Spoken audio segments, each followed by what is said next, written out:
हमारा मन इतना गंदा हो गया है धर्म के मामले में कि हम जैन होकर इसके विश्वासी ही नहीं है। इसका विश्वास हमारे भीतर पैदा ही नहीं होता है और हम दूसरे प्रकार की चर्चाएं करते हैं, समन्वय की चर्चाएं करते हैं। हमारे चित्त में जो एक जबरदस्त शंका है वो यह है कि जब हम ये अलगाव की बात करते हैं, न्यारेपन की बात करते हैं, तो कहते हैं झगड़ा हो जाएगा इसमें। इस झगड़े की आशंका हमको होती है, लेकिन हमारा विचार स्थूल है। झगड़ा वहां होता है कि जहां हम अपने विचारों को किसी दूसरे पर थोपते, भले ही सत्य हो, लेकिन सत्य थोपा नहीं जाता है। सत्य का, सत्यवादी को, सत्य दृष्टा को सत्य का इतना आग्रह नहीं होता कि दूसरा आदमी इस सत्य को स्वीकार कर ही ले, ऐसा साग्रह वो किसी को सत्य का स्वीकार नहीं करा। इतनी बात तो वो जरूर कहता है, सत्य यही है और जो कल्याण है, जो सुख है, वो केवल इसी रास्ते से मिलने वाला है, क्योंकि यह मेरा अनुभूत योग है, मैंने अनुभव किया। ये बात तो वो कहता है, लेकिन किसी को बलात् मनवाने के लिए प्रयास उसका नहीं होगा। झगड़ा तब होगा जब हम बल प्रयोग करेंगे। आज झगड़े क्यों हैं? विविध मत मतांतर है, अनेक जातियां हैं, अनेक वर्ग हैं, झगड़े की कोई संभावना ही नहीं है। लेकिन जब जैन ये चाहे, दिगंबर ये चाहे कि सब दिगंबर हो जाएं, तो झगड़ा होगा, क्योंकि अपने विश्वासों का विसर्जन कौन करेगा? कोई करने को तैयार नहीं, होगा नहीं।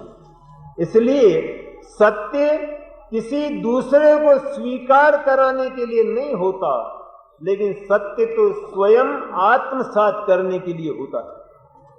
सत्य अपने भीतर पैदा किया जाता है, वह किसी को देने के लिए अथवा किसी से लेने के लिए नहीं होता। हम तो जैन के एकीकरण की बात करते हैं, पर हमको ये प्रश्न भीतर पैदा क्यों होता है कि एकीकरण नहीं होगा तो साथ झगड़ा होगा? अरे बड़े विचित्र आदमी है। झगड़ा होगा या शांति रहेगी? क्योंकि एक को दूसरे से कोई मतलब ही नहीं। हर व्यक्ति अपने अपने विचारों में और अपने अपने विश्वासों में निमग्न है और वह दूसरे के मंतव्यों को लेता नहीं, तो दूसरे को इस प्रकार का आग्रह करता नहीं। इसमें शांति है या बल प्रयोग में शांति? दूसरे को अपने में मिलाने में शांति है ही नहीं। ये बुद्धि का बहुत बड़ा व्यभिचार है, जिसे हमें मान ही लेना चाहिए। कौन करेगा? आज हम जैन के एकीकरण की बात करते हैं तो करें ना, क्या है बात इसमें? लेकिन सबसे पहला प्रश्न तो यह है कि हम न्यारे कहाँ हैं? जिन बातों में हम न्यारे हैं उनमें न्यारे हैं, जिन बातों में हम एक हैं उनमें हम एक हैं, लेकिन हम लड़ने की गुंजाइश कहाँ है? नहीं हो हमारे प्रयत्न। दिगंबर श्वेतांबर एक हो जाए, चलो हो जाए एक, कर लो एक, तो कैसे करेंगे? या तो हमारे मुनि कपड़े पहने या उनके मुनि उतारे, बस यही है, और तो कोई तरीका नहीं हो सकता है। फिर कहें कि साहब नहीं, दोनों ऐसे ही रहें, तो झगड़ा कहाँ है? दोनों ऐसे ही रहें, पर लड़ाई की बात कहाँ पैदा होती? लड़ने का कहाँ है? न्यारेपन में लड़ाई नहीं है।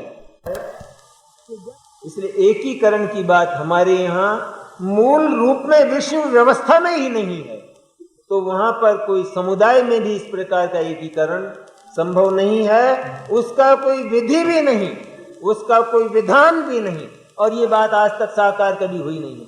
2500 वर्ष का इतिहास हम देख लें लेकिन क्या ये बात संभव हुई है?